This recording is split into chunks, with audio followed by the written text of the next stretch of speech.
Hi guys, it's Wednesday, our day for rock, and today we're looking at a singer that has not only done rock music, but country, new wave, Broadway, crooning with a big band.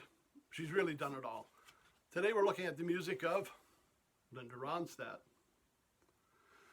And Linda Ronstadt was, first I'd heard of her. She was singing with a band called Stone Ponies.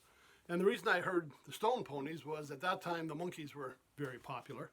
And their hit, Different Drum, had been written by one of the Monkees, Mike Nesmith.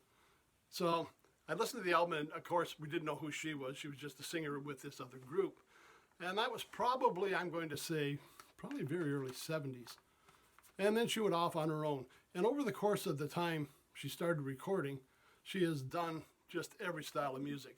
I'll just mention from this Greatest Hits album, and of course there's Greatest Hits 1 and 2. I'm just going to give you some names out of the Greatest Hits 1 that we had.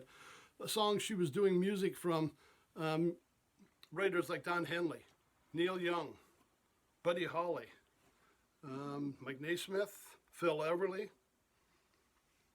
Who have I got on the other side? Paul Anka, Elvis Presley. I mean, she could take other people's songs and make them her own. And the nice thing about her music was there never seemed to be that filler in an album. Once in a while you'll get an album that had a hit, and then you had some other songs that just filled it out because they were promoting that hit single. But she had that way of turning every song into a hit. Now, probably my most favorite album, and this was probably back, I'm going to say late 70s again, was an album called Living in the USA. And again, a number of different writers on this one. We've got Chuck Berry, Elvis Costello, J.D. Southern, Warren Zevon, Elvis Presley again. And it really had some great soloists as well. There were just little things in every song that kind of made them a little different. Her take on Elvis Costello's Allison with David Sanborn on saxophone at the end. It wasn't a big solo. It wasn't anything really outlandish, but it really just set the tone for the song. There's a vibe solo in When I Grow Too Old to Dream. That 12 bars is just amazing. Things were not overdone. They were just the right thing at the right time. And this album, for me, I found there was really no bad songs. It was a Greatest Hits album just on its own. Now, she had gone on after to do music with Pirates of Penzance. She did the trio albums with Dolly Parton and Emmylou Harris, but she still continued recording up till a few years ago where she's kind of stopped for health reasons. I remember seeing on David Letterman's show one night, and she was doing Tom Petty's The Waiting.